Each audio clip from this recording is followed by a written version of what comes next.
All right, you ready? We're live. Can you hear me okay? Yep. Matt, can you hear me? Yes. Can hear you well. Oh, sorry. Sorry, I had the mute button on. Okay. All right, so you can hear me.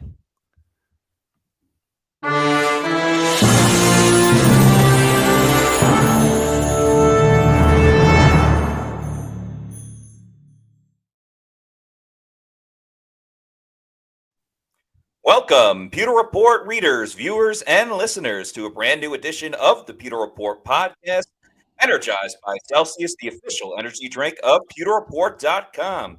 It is a Tuesday edition of the show. We have a lot to get into, a lot with Liam Cohen, Casey Rogers in the mix now, and more Bucs news. And of course, we'll be talking about Bucs head coach Todd Bowles. Can he take this team further into the playoffs than he ever has before? I'm your host, Matt Matera. Joined with me is SR Scott Reynolds from PewterReport.com. Scott, what's going on? How we doing, Matt? I'm not feeling too good about this Liam Cohen situation. Just By not. the second, it changes and moves, and Yeah, kind of gets worse and worse too. Yeah, I mean, you have to hope that maybe Robert Saleh gets that second interview and really wows them. I'm not sure if Todd Monken will get a second interview or not with the Jaguars after losing that playoff game, but maybe he's got a pretty good resume, but who knows what Shad Khan really wants. It started off being all offensive guys, then he opened it up to Salah and maybe on the defensive side, but yeah, it's a little touch and go. I'm not sure if the Buccaneers are going to do anything and everything to keep Liam Cohen. They should, but I'm just not sure they're going to. We'll see. Certainly makes for some drama. I wish I knew more.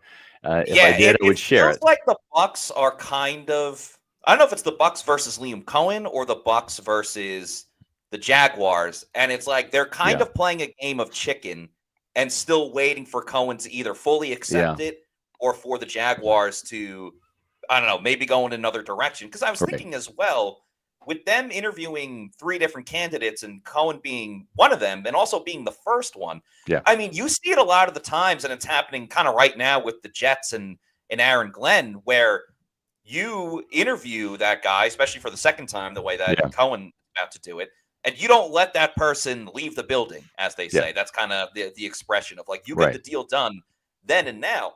If I'm Liam Cohen, I kind of want to be the last one to interview because that's the last impression that you have on the team. Now, again, with the Jaguars, you never know. Maybe they want to have a third round of interviews and kind of prolong this as much as possible. But maybe it's a kind of grasping at straws here, but maybe it's a little bit better that it's on Wednesday versus kind of later in the week when Robert Saleh is going to interview and some other guys. And I can't help but think as well, I'm curious as to why, like, Cohen's done this in 1 year, and there's no doubt about like how fantastic that he's done. Yeah. But compared to like Saleh and some of the other candidates, he has a very little amount of NFL experience. Now, he's absolutely crushed it in his 1 year as a play caller, but some of these other guys have been around the league for like 15 to 20 years. And it gets me thinking about this AFC Championship game coming up this weekend and the Buffalo Bills and their offensive coordinator, Joe Brady, who has been around all over the place. Yeah. Why isn't he getting as much, discussion and conversation? I mean, he's coaching Josh Allen looking pretty good. Like, why not Trevor Lawrence? He worked with Joe Burrow back in the day. I think he is in the mix. I think he was on the original list of people that they wanted to interview. Whether the Jaguars have interviewed him or not, I'm not sure. We don't cover the Bills. But, maybe they're waiting for him to emerge as well, right? I mean, they have Trevor Lawrence. They have somebody that Doug Peterson couldn't get the best out of, and they're hopeful that they can develop him because they spent the number 1 overall pick on him. They've given him a huge contract extension, and we've already seen what Baker Mayfield has done under a year with Liam Cohen, leveling up. I mean, it's one thing to have Dave Canales resuscitate your career, but to have Liam Cohen level it up from 28 touchdowns to 41 to just over 4,000 yards, 4,044 exactly to 4,500, to have the completion percentage, Matt, jump from 64% to 71%. And not just that, he rushed for a career high over 300 yards and 3 touchdowns. So just an amazing season for Baker Mayfield. And you just have to wonder what the priority is. Are they looking for a leader of men? If that's the case, Robert Saleh might be the guy. If they're looking for someone with more experience, and as you mentioned, Joe Brady has the experience of working with guys like Josh Allen at the college or at the NFL level, and Joe Brady working with Joe Burrow at the college level at LSU. That's got to be appealing. And maybe these are just kind of like, let's see how these guys do, and maybe Joe Brady's the real target at the end of all this whenever the Bills postseason run ends. And maybe it's Sunday in Kansas City. Maybe they finally do what nobody thinks that they're going to do, because the Chiefs get an awful lot of help from the fans and others when it comes to winning games at Arrowhead. We've already seen that this past weekend. I don't know. We'll see. It's a little touch and go when it comes to the Buccaneers and Liam Cohen right now. But I agree with you, Matt. I think the Lasers are simply just waiting to see what happens, and then I don't know what type of move they're going to make. Well, I don't think it'll be the same timeline as when Todd Bowles took over for Bruce Arians, because they can't play that card because Jacksonville's going to be like, what the hell, man? Like, we've been waiting. You can't string this along until, a couple of months from now.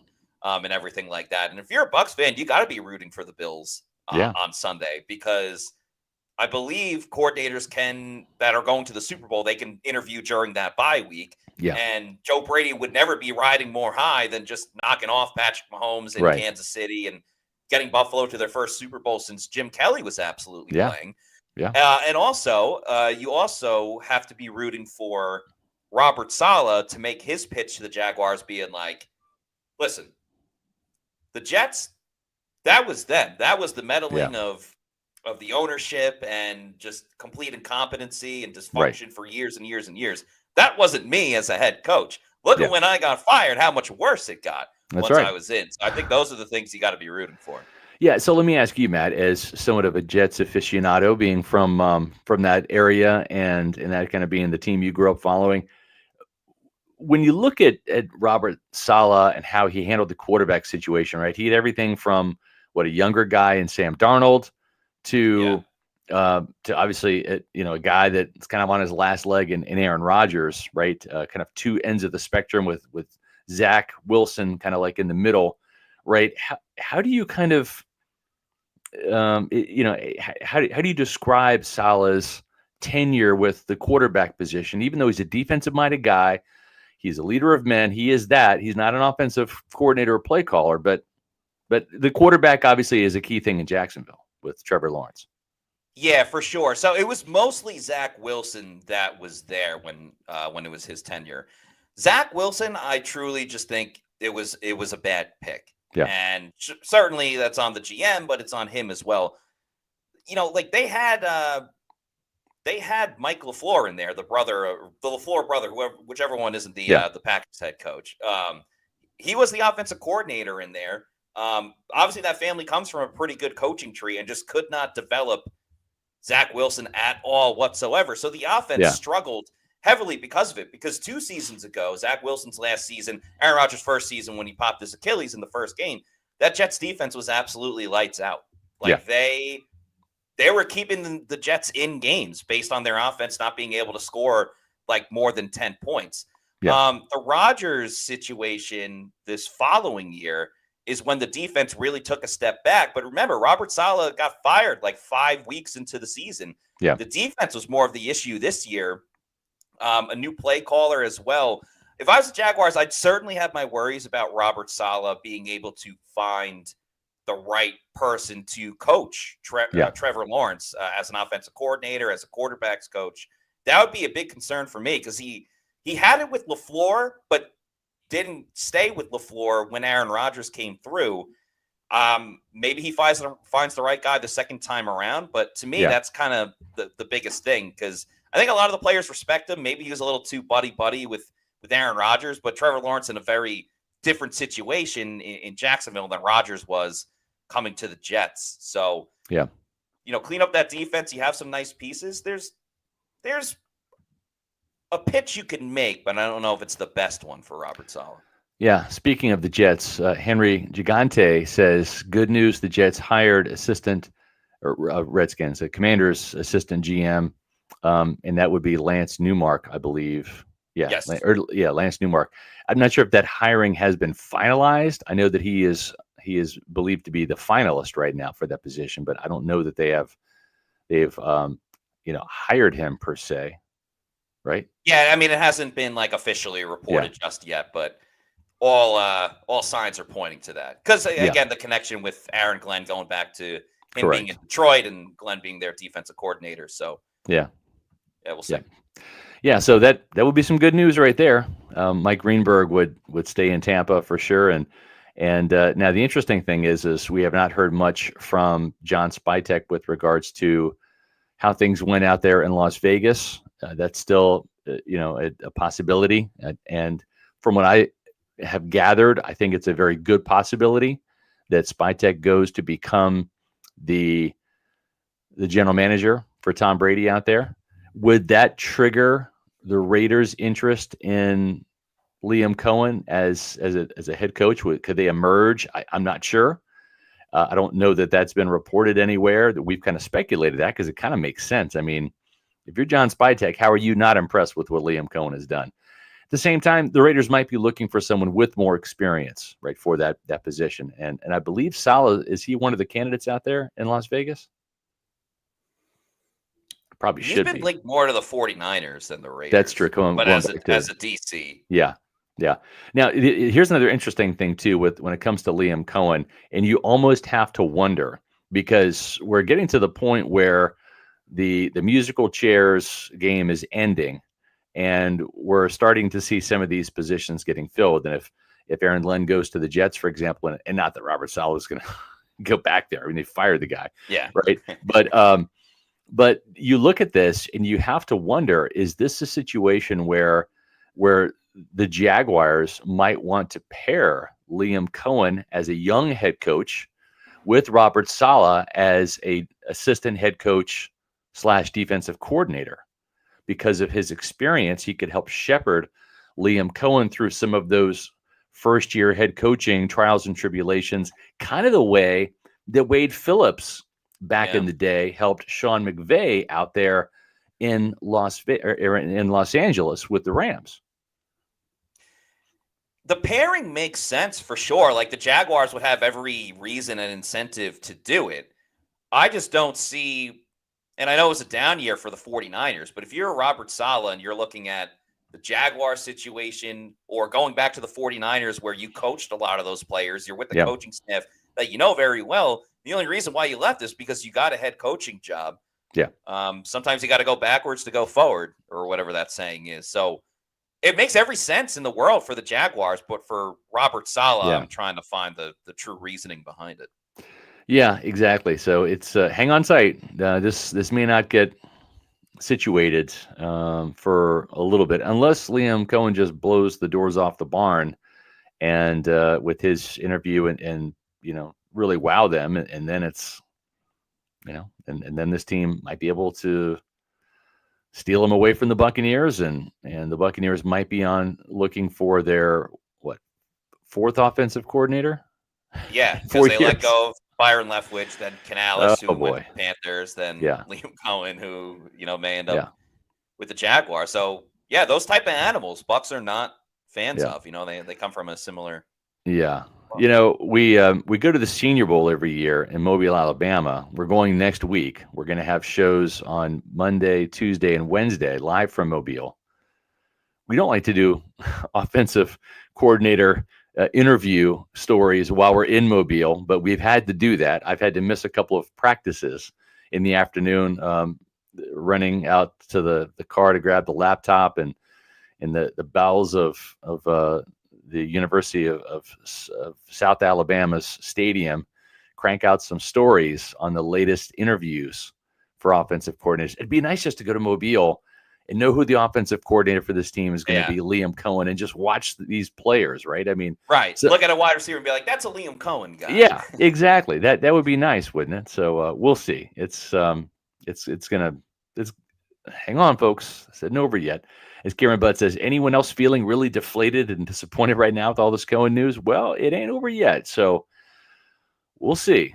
I think he's a strong candidate. I believe that Liam Cohen wants the job. He's taken a second interview for a reason.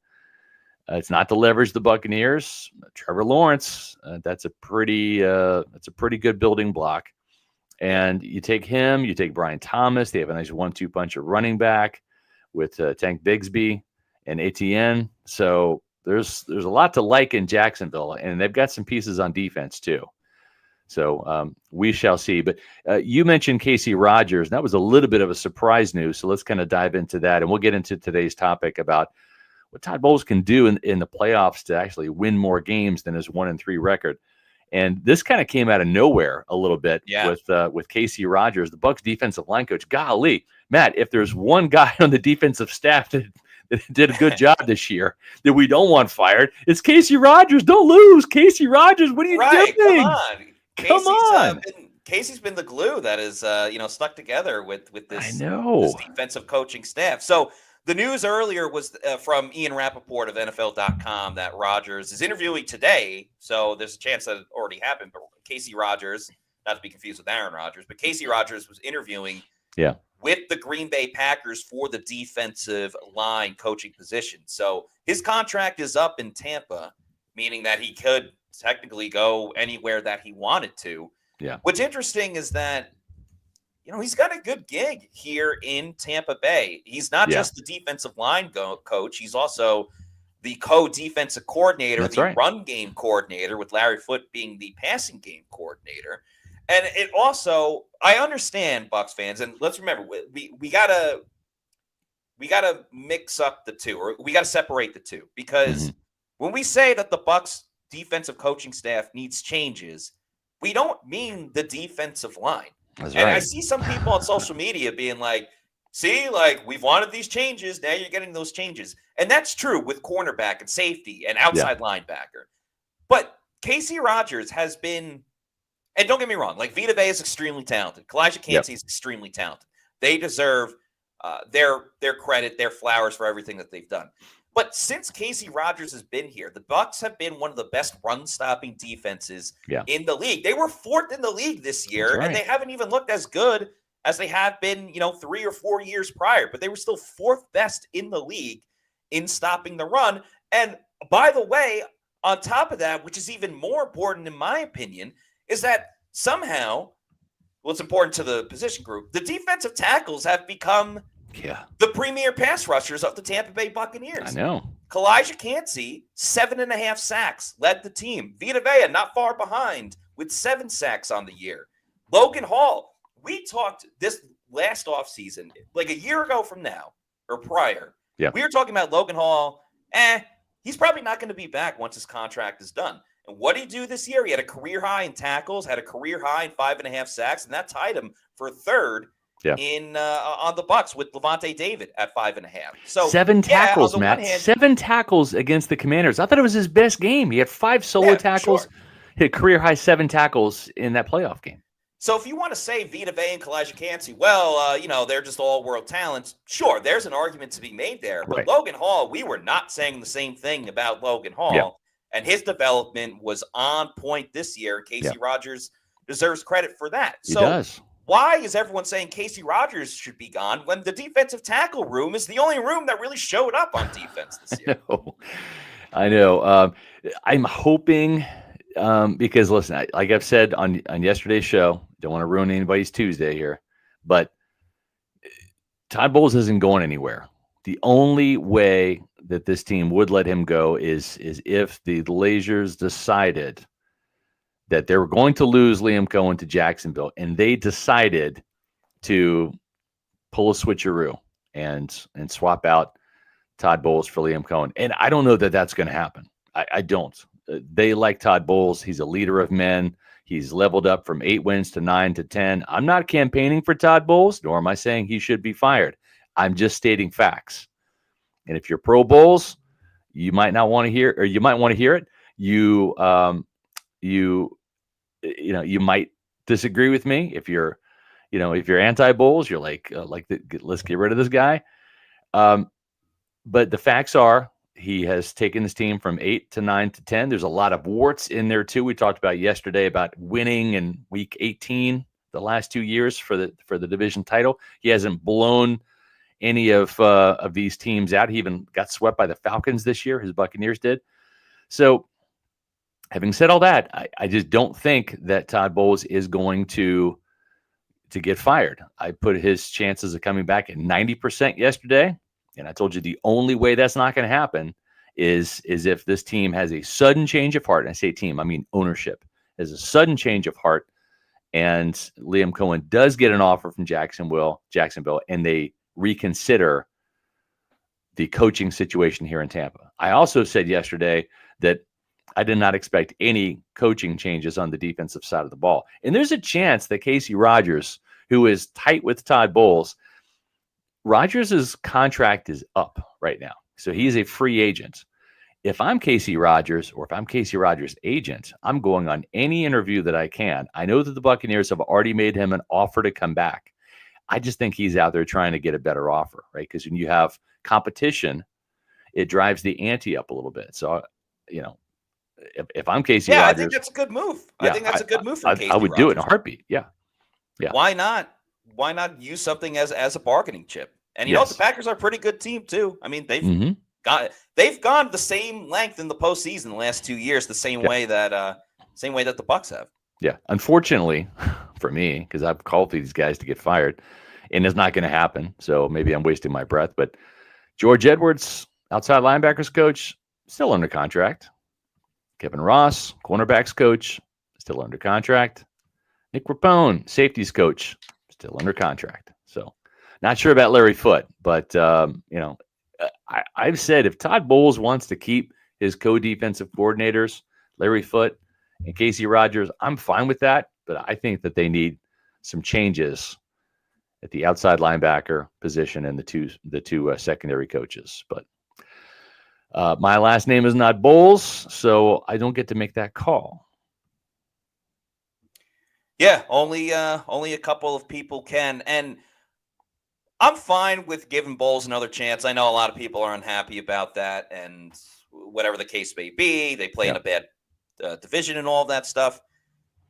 But if there is a repeat of what happened this season from the defensive side, I don't know what argument you can make for either keeping those coaches on staff, continuing to call plays, and maybe even bringing him back. Because at that point, you have just been exploited for the last 2 years. You refuse to make any adjustments. The only adjustment you made is hypothetically having a new defensive tackle coach, defensive line coach, and only because the one you had decided to leave, not because you removed them. So that's really the only factor into, okay, why is this team struggling over the past couple of years? So I think it's not that he's a little bit on thin ice for sure with just how the defense went. You can't have that again and just be like, oh yeah, well, Todd's our guy. There's no way.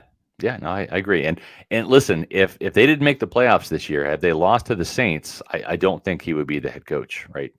Because he would be backed into the playoffs with 9 wins, and then you lose again in the playoffs. Like, let's say that scenario happened where they lost the Saints, they lost to the Commanders.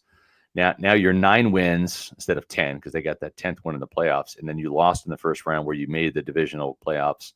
Then I think he would have been on thinner ice right there for sure. But didn't happen. He got the 10 and gets to keep his job.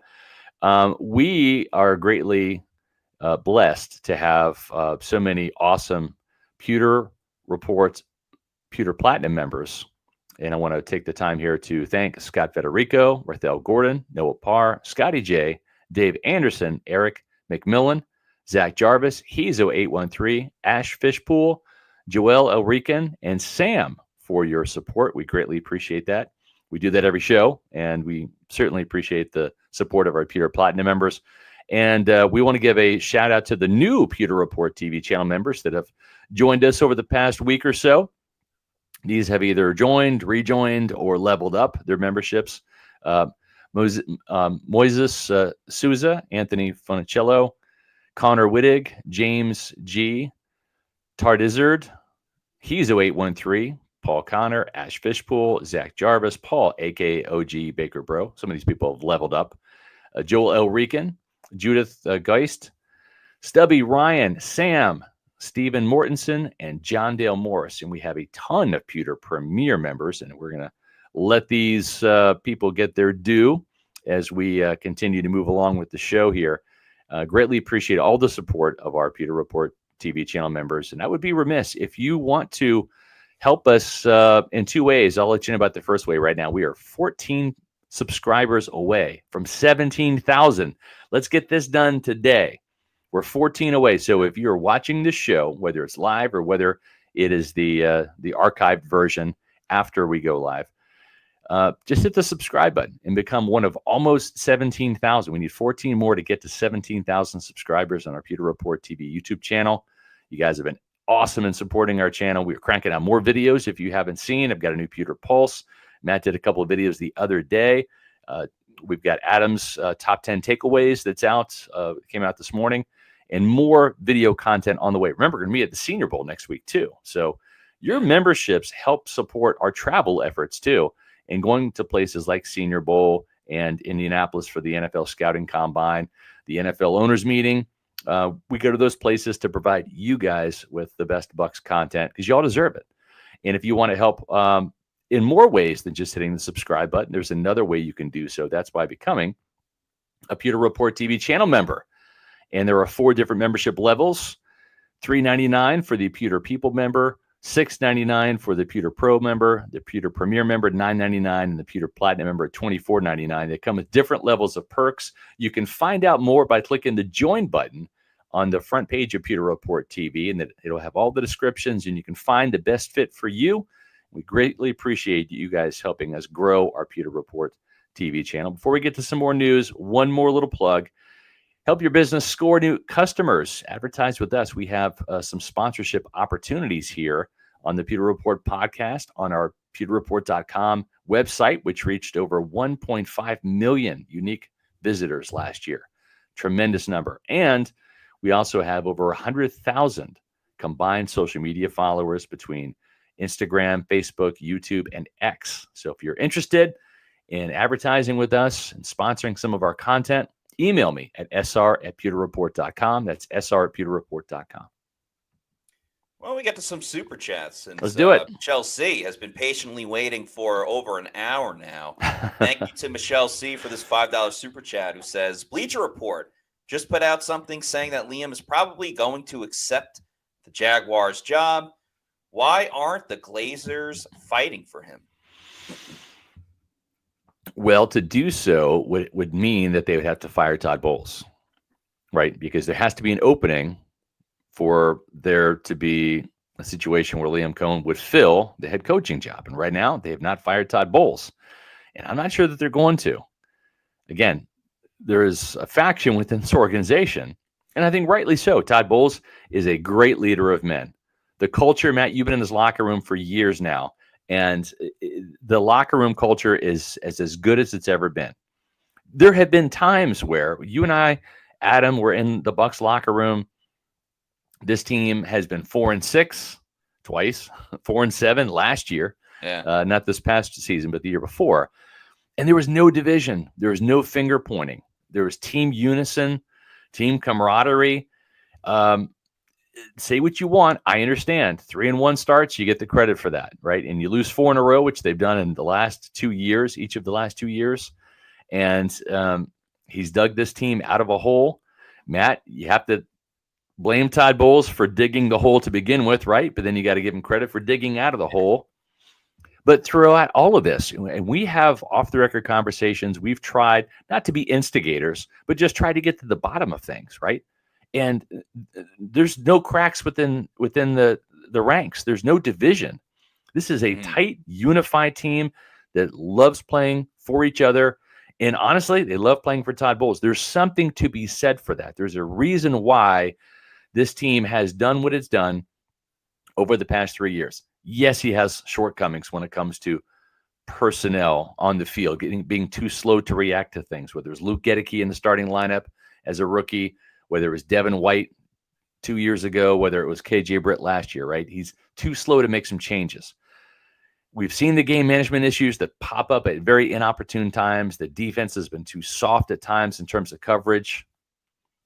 But this guy has a ledger of pros and cons, and right now, he's the head coach of this team.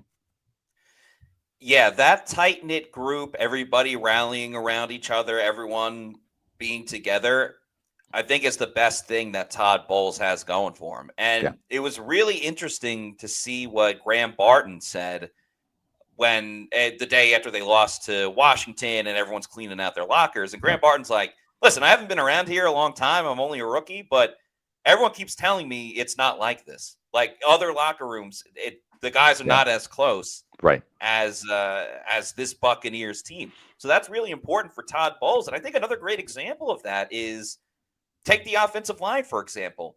There was a bunch of them that were in Atlanta yesterday supporting Robert Hainsey. It was like Tristan Wirfs, Robert Hainsey. I know Barton was there as well. Yeah. They all went to Atlanta to watch the College Football National Championship in support of Robert Hainsey because Hainsey went to Notre Dame. Now they all lost Notre Dame. They all saw Notre Dame lose to Ohio State. Good Will Howard. Even more of a lopsided score, but nonetheless, just shows how together that group is. We have another $5 super chat from Michelle C. So thank you, Michelle. Well, I'm waiting on the snow to arrive in Tallahassee, Florida. That's right. If Liam leaves, who might replace him? The backup plan.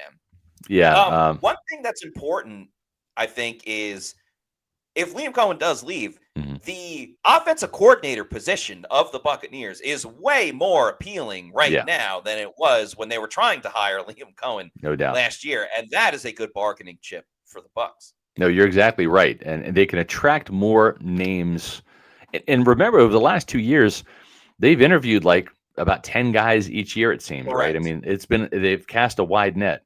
Now, in the first year, they offered the job to Todd Monken, and he said, no, I'm going to Baltimore, right? And that was a good call because obviously the Ravens have done very good things with him as the play caller, and he's really propelled the career of Lamar Jackson. Nobody wanted that job in 2023 because they thought that Todd Bowles was on thin ice after 1 year with an 8-9 record. Tom Brady's final year did not go well. They lost their playoff game. Brady retired. Kyle Trask was the only quarterback on the roster at the time. It was not attractive, right? So then all of a sudden, Todd Bowles is a kingmaker because Dave Canales goes to Carolina. And then he levels up. He gets an offensive coordinator who's better than Dave Canales. And we saw the offense go from 21 points per game to 29.5 points per game. And just, you guys saw it. I mean, I don't need to go through all of the Bucky Irving, the offensive line, the Baker Mayfield, et cetera. Everybody leveled up on that offense last year. Can lightning strike twice? Yeah, that's going to be a tough call. But there are a couple of guys that stick out to the Pewter Report staffers here. One of those guys is Jake Peetz, who is one of those Sean McVay whiz kids. He spent the 2024 season in Seattle as the pass game coordinator for the Seahawks. Now, they fired Ryan Grubb, who was their offensive coordinator, and the status of Jake Peetz is up in the air, I believe, at this point in time. Peetz did have an interview with the Buccaneers. They did like him, but they went with Liam Cohen instead, partly because Liam Cohen had 2 years worth of play calling experience at Kentucky and was a little bit further along in his career. Peetz replaced Cohen as Sean McVay's pass game coordinator in 2023 when Cohen was calling plays for the Wildcats. Peetz does have 1 year of play calling experience at LSU. Not with Joe Burrow, though, but with Max Johnson, who was Brad Johnson's son. And that was on an Ed Ogeron team. They didn't fare that well in terms of scoring points and whatnot, but he does have that experience. And as Liam Cohen found out at Kentucky, it's hard to call plays in the SEC against the likes of the Alabamas, the Georgias, and all those types of things. So, it's interesting. The other guy, Matt, is Josh Grizzard, who is the pass game coordinator. They brought him over from Miami, and he's done wonders. He was the third downs coach this year under Liam Cohen as the pass game coordinator in Tampa. Matt, 51.1% on third downs. Tampa Bay had the best third down conversion rate in the NFL. Josh Grizzard was a big reason why. If they want to stay in-house, maybe this 39-year-old is the guy. No play calling experience, though. No play calling experience, which certainly is a concern. But with all of that said, I think Josh Grizzard is the most intriguing option for the Bucs, at least off the bat, if Liam Cohen departs for Jacksonville. He's from Yale, or he went to Yale, so he's a smart guy. You know that for sure. You just laid out the lines of how great they were on third down and being a passing game coordinator. You already have a guy that knows Baker Mayfield. There's not that getting to know you phase. How are they going to work together? Because they've already worked together. And I don't think you can put a price on that, because Baker Mayfield has talked about how going through all these different changes year and year and year and year, it affects how you play season in and season out. When he was in Miami, who was he learning from? Mike McDaniel and that high-flying offense. And that Dolphins offense is damn good, with the exception of when Tua gets hurt. And he was the wide receivers coach over there as well. He helped Jalen Waddle break a receptions record. That's right. Which is super important. And then obviously comes here to Tampa, learns from Liam Cohen. So he's got some good databases behind him between Mike McDaniel, Liam Cohen. And, he can retain that information because he went to Yale. So I'm very interested in Josh Grizzard if it does not work with Liam Cohen. I'm with you. I think he's a really good in-house option. In case you're wondering, it's not like Liam Cohen can raid the staff. The Buccaneers, like most NFL teams, typically will hire offensive or defensive assistants for 2-year deals. That's kind of the norm. So everybody was hired last year. Kevin Carberry, Brian Picucci, offensive line coaches, tight end coach Justin Peel, wide receivers coach Brian McClendon. Those guys should be still under contract in Tampa Bay. So if Liam Cohen wants to take one of those guys, he can as his offensive coordinator in title, because Cohen would still be calling plays, very much like Dave Canales took Brad Idzik, the wide receivers coach, who was his right-hand man. He's now the Carolina offensive coordinator in title only. So he can take one of them. And does he take Picucci, who he brought from Kentucky, right? Or does he take Carberry, who would be the Bucs offensive line coach who came from the Rams? So Liam Cohen had experience with both of those guys at different spots. And maybe he takes McClendon. I don't know, but he can only take one. So even if he does take Grizzard, and I think you brought this up on a previous show when we talked about it, if he offers Josh Grizzard the offensive coordinator role, well, that would be in title only. If the Buccaneers offer Josh Grizzard the offensive coordinator role here, he'd be calling plays. Big difference. Cohen would only have one option, but thank goodness that's not the case when it comes to having a Celsius energy drink, brother. The official energy drink of pewterreport.com. You could have several options to choose from because there's so many fantastic flavors, whether it's the Arctic vibe or the tropical vibe or the sparkling watermelon lemonade like you see on the screen there. If you need to know where to find a Celsius energy drink, head on over to the Celsius store locator on their website. Punch in your address. It'll tell you the closest place where you could pick one up. Could be a Walmart, a Target, a Publix, a Stop and Shop, or maybe your bodega. Bodega. And once you know that you love Celsius and you want more and you want to purchase it in bulk, you can do that over on Amazon with the subscribe and save and have it sent to your place of residence whenever you want. It's completely at your leisure. Just make sure you're drinking Celsius energy drinks, the official energy drink of pewterreport.com. You might have heard my dog Moose barking at the door. I'm pretty sure I saw the Amazon truck pull up, and I think I got my Celsius. I got my case of Celsius, so I'm good to go for the morning. There we go. So also, too, I just tried the new Celsius Essentials. Those are the big boys. Those are the bigger cans. They've got a new flavor that's exclusive to 7-Eleven. I just bought one last night, had it this morning for breakfast. It's grape slush, and it's fantastic. It tastes just like you would think a grape slush tastes like. So I love the essential flavors too.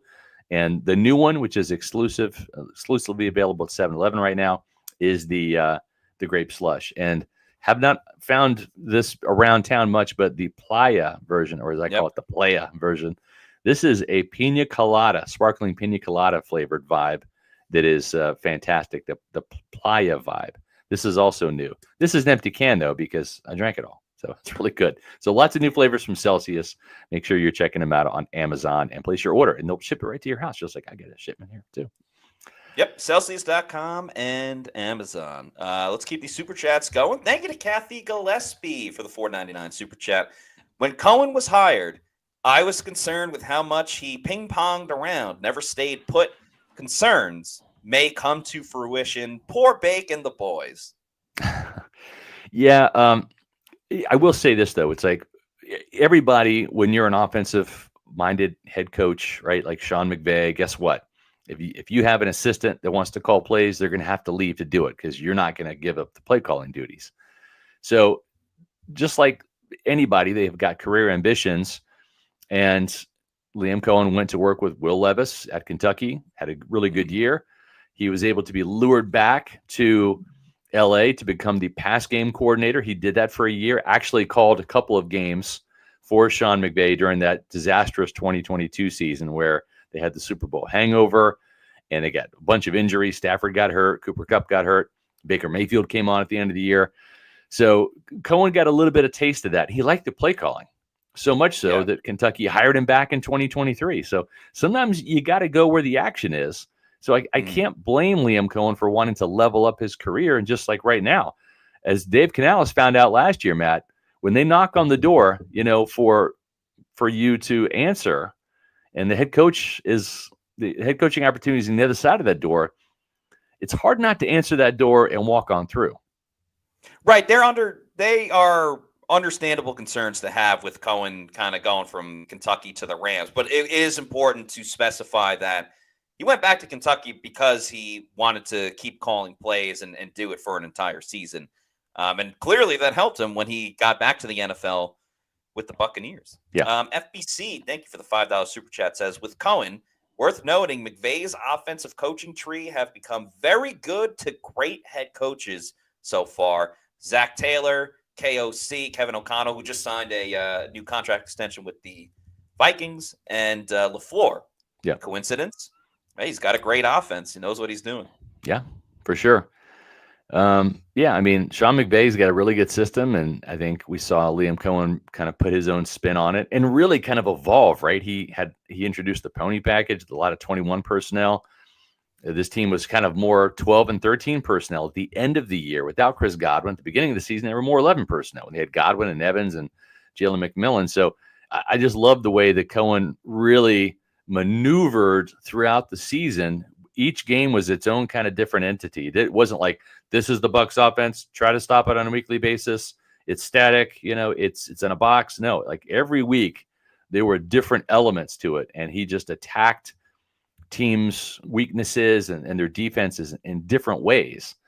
And again, to only have one game, which was week 3 against Denver, 26-7, that they didn't score 20 points or more. I mean, that's rare. I've seen a lot of games in Tampa Bay in my 30 years where this team did not score 20 points a lot during certain seasons. That is true. Aiden, thanks for the $1.99 super chat, says, is Isaiah Simmons a reasonable trade for the Bucs? I don't know. I don't know if they're an Isaiah Simmons fan or not. He's an athletic guy that I think, back in his Clemson days, he was a first-round pick. He's a great athlete. Is he a safety? Is he a linebacker? Right. I don't know. Yeah, it feels like there's not one solidified spot for him. Yeah. And I don't know, maybe that's something that works for Todd Bowles because he likes to play his guys in different spots, like Yaya Diaby and pass coverage and stuff like that. Right.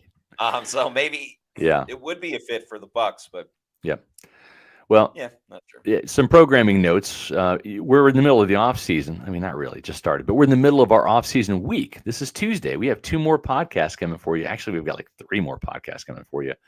4 more, really, right? Tomorrow, 5 big Bucs who may not be back in 2025. Thursday, we're talking about Bucs unsung heroes. I'll have that graphic built tomorrow. Thursday night, though, make sure you stay tuned for our Bucs mock draft show. That's going to be in prime time, folks, 8:30 Eastern time on Thursday. Myself and Josh Capo. That's right, our first mock draft of the year. 7-round Bucs mock draft comes out at 5 o'clock on Thursday, and we will have all of the coverage answering your questions, comments, super chats on the mock draft later that night at 8:30. So you have 3.5 hours to digest it, and then bring your questions and comments to the mock draft show. Prime time, Thursday, 8:30. We'll have a Pewter Insider on Friday as well, working on the topics for that. But it's going to be a big show. And speaking of Todd Bowles, if he sticks around, which we believe he will, how can he win more in the playoffs? Bowles is saddled with a 1-3 record in the postseason right now. So I tried to find some common denominators. I went back to all of those playoff seasons, and I went back through all the playoff games when he was a defensive coordinator in 2020 and 2021, when he was a head coach and play caller in 2022, 23, and 24. And I poured over every game book I could. I was looking at things like third down conversions, opponent running yardage, sacks, takeaways, turnover differential, fourth down conversions, total yards. I was trying to find, like, what's that common denominator? What is the surefire way for this team to win more games? And I think I found it, and I'm not terribly surprised. It's takeaways, folks. So let's go to the tail of the tape here. These are the Bucs regular season playoff seasons from 2020 to 2024. With Bowles in charge of the defense, this is the number of takeaways that this team has had. 15 interceptions, 15 forced fumbles, 10 fumble recoveries, 25 takeaways, all combined. And keep in mind, the 15 forced fumbles, they didn't recover all of them. They only recovered 10 of them. So you take the 10 fumble recoveries, you add it to the 15 interceptions, that gives you the 25 takeaways. So if you look here, 25 takeaways, the most was in 29 takeaways in 2021. That was the Bucs' best season, 13-win season. And again, regular season only. And then you see them dip down a little bit in 2022 with 20 takeaways. They had 26 takeaways last year, including 13 interceptions. Big drop-off this year, though, right? From 26 to 18 takeaways. This is the lowest number under Todd Bowles last year. That has to change. Only 7 interceptions on the defense, 11 fumble recoveries.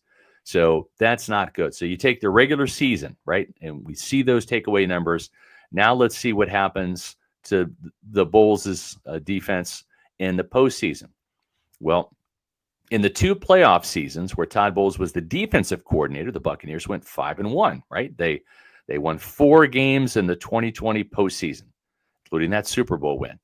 And then they went 1-1 in 2021. They beat the Eagles at home in the wild card game, and then they lost to the Rams in an upset at home in that one. And look at the takeaway numbers, folks. In 4 games, they had 8 takeaways. That was a +4 turnover margin for your Tampa Bay Buccaneers. That's huge, right? That's a reason why they won. Matter of fact, the only game in all of the playoffs that they lost the turnover battle and they still won was up in Green Bay. Tom Brady threw 3 interceptions, and they still won because they had a 3-2 turnover ratio. So still not that bad. And then in 2021, they had 7 takeaways in 2 games. That was actually a +5 turnover margin. And it's going to drive you nuts, but they actually had a +2 turnover margin in that 30-27 loss to the Rams. That's right. They forced 4 fumbles. I want to say 3 of those happened in the fourth quarter, in the last couple minutes of the game, Matt. And so they lost that game, even though they had a 4-2 turnover advantage in that game. But boy, you look at these last 3 seasons, which is a total of 4 games. This team has gone 1-3. They only have 2 takeaways in 4 games in the postseason. That's a -2 turnover margin. The Buccaneers offense has only turned the ball over 4 times. Like that's an average of 1 per game. That's not terrible, right? That's not fatal. Remember, Tom Brady threw 3 interceptions in a game in Green Bay, and they still won that game. So Baker Mayfield and Tom Brady have combined for only 4 interceptions in 4 games. That's not bad. But 2 takeaways. Both of those takeaways came in the win last year, the 32-9 win over the Eagles. In 3 games, they have no takeaways. The loss at the Lions last year when they were 2-0 in terms of the turnover margin. They were 1-0 this year. The Commanders had the fumble recovery. And so that's it. It's and then you go back to the Eagles game, the Cowboys game in 2022. They also had a turnover there, so they lost that one 1-0 as well. But that's what it is, folks. It's Antoine Winfield Jr. punching the ball out of Jared Cook, right? It's Jordan Whitehead forcing the fumble on Aaron Jones up in Green Bay. It's Antoine Winfield Jr. getting one of 2 interceptions on Patrick Mahomes. Devin White got the other one to end the game. It's Jason Pierre-Paul getting that fumble recovery. I think Levante David had a forced fumble or 2 in that game. And then these last couple of playoff losses, right? It was Derek Barnes with the interception at the end of that game, and then Bobby Wagner with the lucky fumble recovery on the botched end around between Baker Mayfield and Jalen McMillan. So that's the only common denominator I could find. There are instances where the Buccaneers got outgained. There were instances where the Buccaneers did a masterful job on third down. Sometimes Todd Bowles' defense gave up over 50% on third down, and they still won the game. But it's the takeaways, Matt. And that's kind of why we've been really harping on that and putting a spotlight on that 7 interceptions this year. Todd Bowles wants to get back to the playoffs and wants to advance into the playoffs further than what he has. You have to look at that Eagles game back in 2023, that wildcard game. That's why they won, and that's why they did so well. They won the turnover battle in that game. They got 2 takeaways, and this team does not win in the postseason when they do not take away the ball on defense. Goes back to what we spoke about on yesterday's podcast with all the playoff teams that had their games on Saturday and Sunday over the weekend. The teams that created more turnovers or just at least made more turnovers were the ones winning that football game. So that's why we've kind of talked about it all season long with the lack of interceptions. And to go even one step further, it's great for this one individual player, but when you have a rookie in Tyke Smith, who, again, you love it for moving forward, he's going to be a core nucleus of this team. Yeah. But Tyke Smith was tied for the team lead in forced fumbles with 3, Levante David. And he was tied for the team lead in interceptions with Zion McCollum. They both had 2 interceptions on the season. Tyke Smith missed a handful of games this year. He missed 4 games due to concussion and a knee injury. So he only played in 13 and yet still led the team or tied for the team lead in 2 of the most important categories for a defensive unit. Do you really want to be relying on your rookie who plays nickel game in and game out? I mean, moving forward, sure, because he's he's going to be a playmaker for this team. But I also think it's kind of a bad look that to have your rookie 3rd round pick be the main guy that's taking the ball away for your group. Yeah, well said. And and we can sit there and say, well, he missed this amount of games and he missed that. Okay, well, including the playoff game, Tyke Smith was available for 14 games, right? Antoine Winfield Jr., for the 8 games he missed, he played in 10. Right. Zion McCollum played in all 18 games. Jordan Whitehead missed, 6, right? 6 games. So he was available for 12. Jamel Dean missed 5. So he was available for 13. It sounds, he missed 5 games. Okay, but he was available for 13. Right. And listen, Jason Light gets some of the blame here too, right? The guys like Jamel Dean were not ball hawks at Auburn or Ohio State. And so it's hard to expect them to all of a sudden naturally become that. Guys like Winfield and Tyke Smith and Zion McCollum have a bunch of takeaways in college. You're more likely to see that materialize in the NFL, right? They're kind of around the ball more. They're making things happen. So if I'm Jason Light, I'm looking at guys like Mello Dotson from KU, who have a ton of interceptions and pick sixes. It's not always the case. It doesn't always pan out that way. Remember, Jonathan Banks was a pick 6 machine at Mississippi State. He had a bunch of interceptions. He was too slow to play in the NFL, right? So sometimes you can't just look at the box score and say, okay, let's get the guy with the most interceptions. It doesn't work out that way. A lot of boxes to check.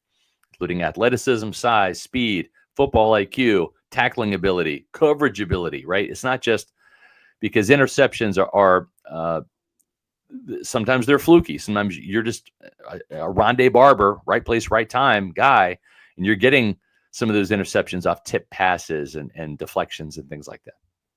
Yeah, there's many variables to how to get it done, but the stats are the stats. Yeah. Gabe Moreno has a $4.99 super chat. Thank you very much, Gabe. We appreciate that. And then Gabriel Polo with a $9.99 super chat says, I am neither pro nor against Bowles. I want the best forever for the team. What I think is best for this team is Bowles paired with Liam. But like you said, Scott, not our call to make. We can only wait and see. I actually do think that is the best duo, too, because you give Bowles an opportunity to kind of regroup with new players at a lot of positions on defense while keeping that same offensive unit intact and building on what they did a season ago. Yeah. But it's tough to say, hey, Liam, why don't you not be a head coach so you can be an offensive coordinator and not get as much accolades? It's tough to pull. Yeah, it is. It is. We'll see what Jacksonville does. Malcolm Harvey, thank you for the $4.99, says, hey, Matty Diamonds and SR, what do you guys think the asking price is for a Hendrickson, Crosby, etc.? Yeah, I don't know. Probably a lot. Max Crosby, it's interesting, right? Because he had 14.5 sacks in 2023, and that number dropped to 7.5. So just about half, right, from there. He'll be 28 in August. You can tell I've done my Max Crosby homework, right? And he missed a handful of games. I think he played in 12 games this year, so he missed 5 games with injury. So maybe that brings the price down a little bit, right? Because he's not coming off that 14.5 sack season. But I think still a lot. Matt, I almost kind of subscribe to your point of view too. Like, hey, take a look at Khalil Mack. He'll be a free agent, right? I think he still has something left in the tank. Florida kid. Yeah. Come back to your home state. That's right. And then you don't have to give up draft capital too, right? The Bucs have a lot of needs on defense. I don't think Jason Light is going to want to part with draft capital. Now, if it's a steal deal like it was when they fleeced the Giants for Jason Pierre-Paul for a 3rd-round pick, you make that deal all day long. But when you're talking about Trey Hendrickson from the Bengals, Max Crosby for the Raiders, you probably have to give up more than a 3rd-round pick because those guys can get to the quarterback. And with Jason Pierre-Paul, remember, he was coming off of like the finger injury. He missed part of that season. He played, and then they were switching to a 3-4 defense, and they weren't sure if he was going to be a good fit as an outside linebacker because he was a 4-3 defensive end up in New York. So that's kind of why Jason Light was able to fleece the Giants, because there were some question marks about JPP. There's not many question marks about Trey Hendrickson outside of how many double-digit sacks is he going to get this year, right? Because he is just a natural pass rusher. Yeah, maybe that's the key in all this. Like, maybe if there was another defender out there that some people think might be aging and is past their prime a little bit, or who knows, they find another Shaq Barrett. There's a 3rd, 4th string edge rusher on another team right now that hasn't gotten their shine.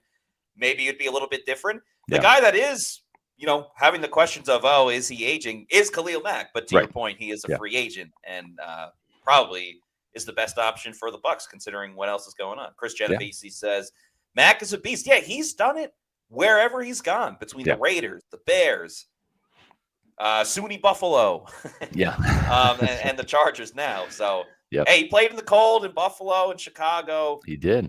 It's time to come back to your home state of Florida, Cleveland. Yeah, I also know where it's cold too.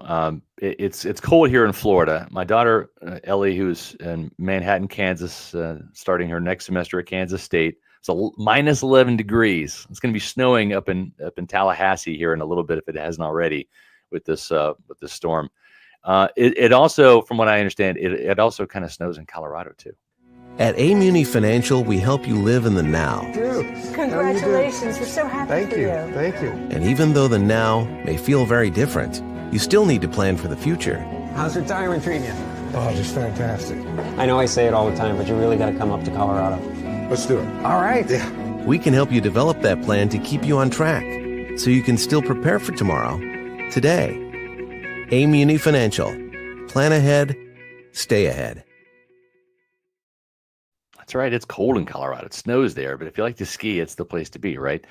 Listen, managing your family's wealth means more to Muni Financial than just simply allocating your assets. It means legacy planning, brokerage and advisory services, college savings accounts for the kids, and insurance services, and retirement accounts. So maybe you can visit Colorado or retire there, as my aunt and uncle did many years ago. They've got over 40 years of experience. So let Muni Financial help you plan ahead and stay ahead. Even if you have a financial planner, let Muni Financial give you a second opinion. It's great for this economic climate, which is shifting like the sands now. Make sure you give Muni Financial a call. They can help you in the state of Florida or anywhere in the continental United States. Support our advertisers here at Pewter Report. Give Muni a call at 1-800-868-6864. That's 1-800-868-6864, or visit Muni.com. I've got most of my financial assets with the Muni, and I've been thrilled. I've been a Muni customer for years. So make sure you tell them Pewter Report sent you. We have more super chats to get to, starting with, I'm not sure if this is Drock or D-Rock, because I have a friend who I call D-Rock, so that came to mind. But anyway, thank you for the $4.99 super chat. Says, Scott, do you think Jason Light hears all the fans and the desire for a change to Cohen? Lots of fans will be put off if we lose him. Yeah. Yes. He hears everything. He's on X all the time. He's on X, yes. Like, you can see it for yourself. I should say all the time, but he certainly replies more than most general managers. Jason Light, friend of the program, he watches the Pewter Report podcast too. He might be watching right now for all I know. So, but yes, he is. Hi, Jason. How are you? We're just telling you what to do with your franchise here, but no biggie. He's very in tune with that. He doesn't. You can't let that stuff guide your decisions, right? Yeah, otherwise you're like Daniel Snyder or Woody Johnson. You look at Madden ratings to draft players, and listen to the fans to do things from a personnel standpoint. I trust Jason Light. He has not steered this franchise wrong. Is he perfect? Absolutely not. He'll be the first one to tell you. But you look at the drafts, you look at the trades he's made, the free agents he signed, the Super Bowl championship team that he built in 2020, and then Matt to go right from, the Tom Brady older Buccaneer era in 2022 to a young, very talented young Buccaneer team, and go from Baker Mayfield or from Tom Brady to Baker Mayfield and not have that drop off at quarterback. We have not seen that dip that some expected. Cam Jordan expected that, right? Yeah. It hadn't happened. And I think you will agree, Super Bowl window, I believe, really opens in 2025 for this team. I think it still does if they make those adjustments on the defensive side. We have a $5 super chat from AJ Constas, who's probably the happiest person in the comments, as his Ohio State Buckeyes won the national championship last night. So congrats to the Buckeyes, and congrats to you, AJ, who says, last night was electric. Columbus went insane. Buckeyes fixing my Bucs sorrows. Proud to be a Buckeye. Please, Liam, don't go. Yeah. Well said. I can't add anything to that. I was getting a little worried at the end when Notre Dame was coming back. But that throw from Will Howard. Will Howard, I've seen that throw before. At the end was big time. Super thrilled for the ex-Wildcat quarterback. Great catch as well. Fun game. And the overhit. And Paul, a.k.a. OG Baker Bro, thanks for the $5 super chat, says, I officially forgive Ryan Day for losing to Michigan. Go Buckeyes and go Bucs. Also, shout out to SR for sensational Pewter Pulse on the 6 plays. Thank you very much. I'm just dropping that in the chat right now. It's a new Pewter Pulse video I did literally just a couple hours ago. Make sure you check it out on Pewter Report TV, our YouTube channel. And as it stands right now, we're inching closer to 17,000. We're 13 away now, 13 away from 17,000 subscribers. So if you're watching this video, hit the subscribe button. It's free. Doesn't charge you anything. And you can become one of our almost 17,000 subscribers for Pewter Report TV. Okay, this next super chat is a follow-up super chat that we had from last week. Oh, wow. From Derek Danger, who last week said, I want to go one-on-one with Todd Bowles. And we were like, was it wrestling? Right. Was it whatever? Yeah. Because it was at the end of the show, so the show ended. Yeah. We now have a follow-up from Derek Danger. And thank you for the $4.99 super chat, who says, guys, the 1v1 I want versus Todd is a fist fight. I win, goes, and if he wins, he still goes. Oh, my gosh. Kick the clock management in him. Thank you for clarifying, Derek. Yeah. How Not you sure are. I wanted to know that. One-on-one with Todd Bowles. And hey, you can super chat us. You can you can voice your displeasure for Todd Bowles in the manner of a fist fight, for sure. I don't know. He's got a new knee now, right? He had knee surgery. Yes, the knee is healed. Yeah, so he's more agile and mobile, and Todd's a big man. He played safety. Yes. He was a hard-hitting safety back in the day for the Washington Redskins, and before that, the Temple Owls. Yeah, but he's bigger now. He's gone. He's kind of like defensive end size. I would not want to fight Todd Bowles. I'll tell you that. One of those shots gets you, man. It's lights out. So Todd's a nice guy, but he is very nice. I wouldn't want to piss off Todd. He could hit back in the day. I remember watching it. You wouldn't want to spoil Todd's milk because he is a big milk and cookies. Oh yeah, exactly. Paul, aka OG Baker Bro, thank you for the $5. Coaching matters, but let's not think the Bucs are doomed if Cohen leaves. We have an embarrassment of riches on offense that Canales didn't have. Well, true. You got Bucky Irving. You have Graham Barton at center. McMillan, clearly with what he did in the second half of the season. Certainly a little bit more talent, the progression of the tight ends, no doubt about it. And I mean, who's to say this offense, maybe they don't put up 29.5 points per game, but they could still be a very functional team. There's no doubt about that. Yeah, and the other thing too, and I'm just kind of thinking about this as I see the question there, and of course, Derek Dangerous has put money on me. Buckin's like, I'm taking Derek. That's great. The thing too is like, does it help Josh Grizzard's? And I'm just throwing this out there. I don't know if he's the leading in-house candidate guy. I know he's got a lot of fans in the building, right? I do know that he's a very smart guy. Went to Yale. I mean, he was the pass game coordinator. That's like Liam Cohen's right-hand man for the passing game, right?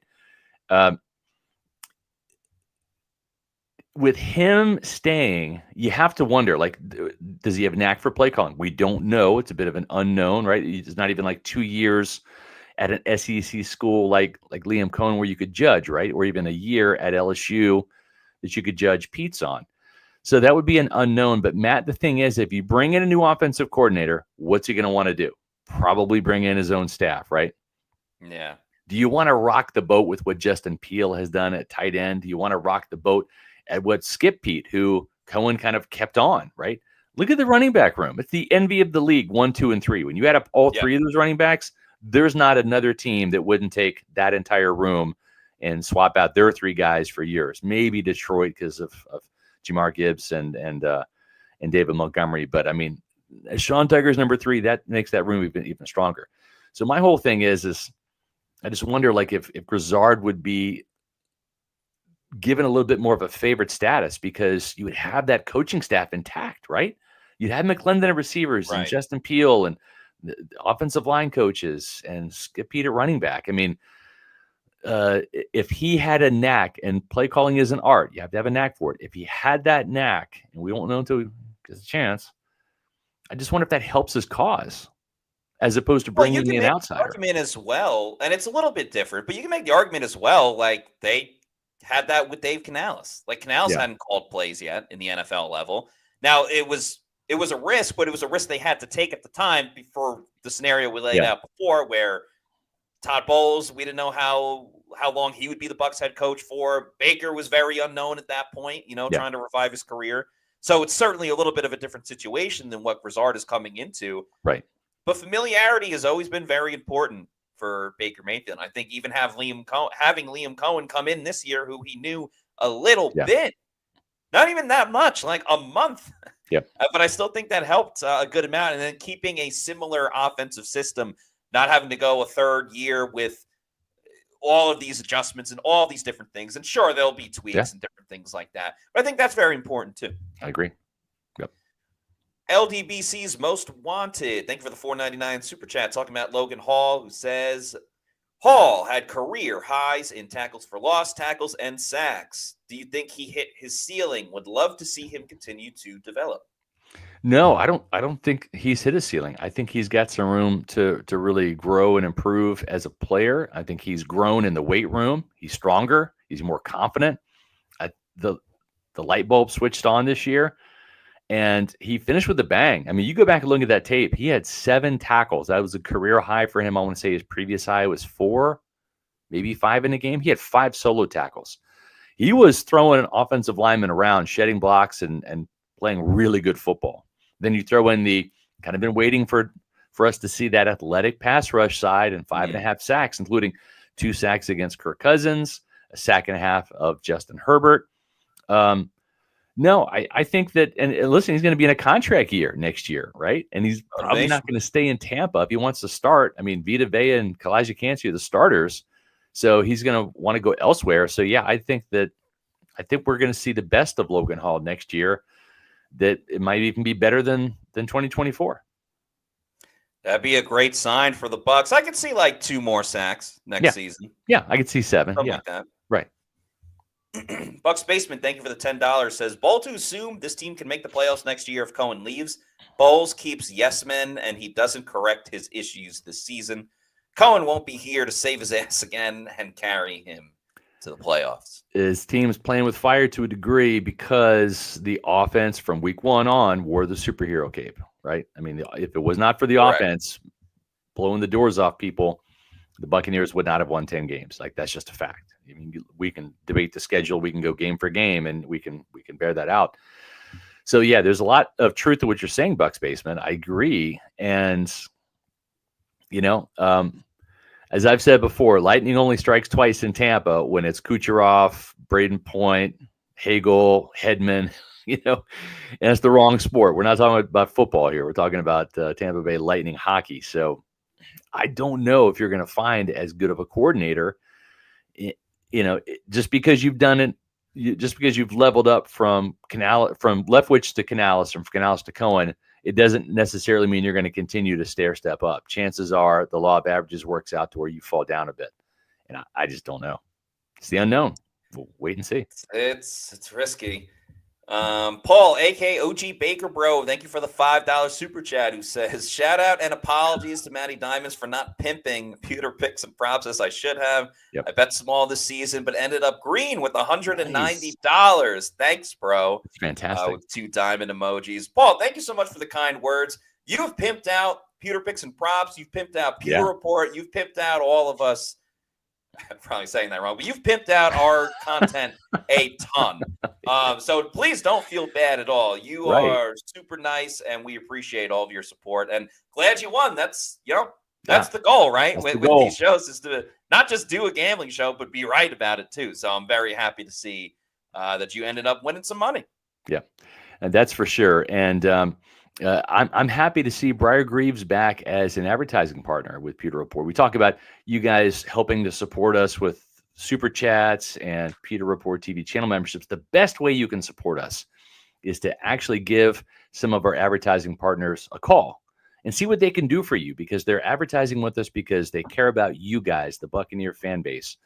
And I know that's true with Briar Greaves because I've met the folks over at Briar Greaves. If you're a longtime podcast listener, you probably remember the late, great Mark Cook, our dear friend, talking about Briar Greaves Insurance back in the day. Well, they're back with us, and we're excited about that. I've been a Briar Greaves customer for years, even when they weren't advertising with us. And there simply isn't a better insurance company in the Tampa Bay area. Take it from me. Visit BriarGreavesInsurance.com to see for yourself. Briar Greaves Insurance is family-owned. Their main goal is to help people, helping people find the right insurance policy for their family, whether it's home or auto, boating insurance, or business insurance. Turn to Briar Greaves and find out why their personal touch and customer service sets them apart. The days of waiting on hold to speak with an insurance representative that you don't even know are over. Briar Greaves Insurance, you're going to have that relationship with your agent. Mine's John Greaves, Briar's son, who can answer your questions and advise you on the best policies. As 2 recent hurricanes have shown all of us that live in the Tampa Bay area, there's a cost of living in paradise. Briar Greaves can help you make sure that you've got the right hurricane and flood insurance. to make sure that you and your home are protected, because you need both if you're in a flood zone.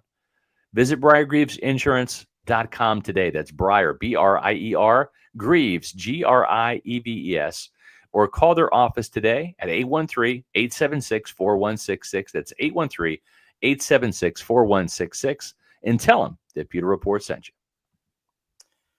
All right, that's going to do it for us on today's show. Just a reminder, we have more shows coming up, including 5 Bucs, who may not be back in 2025.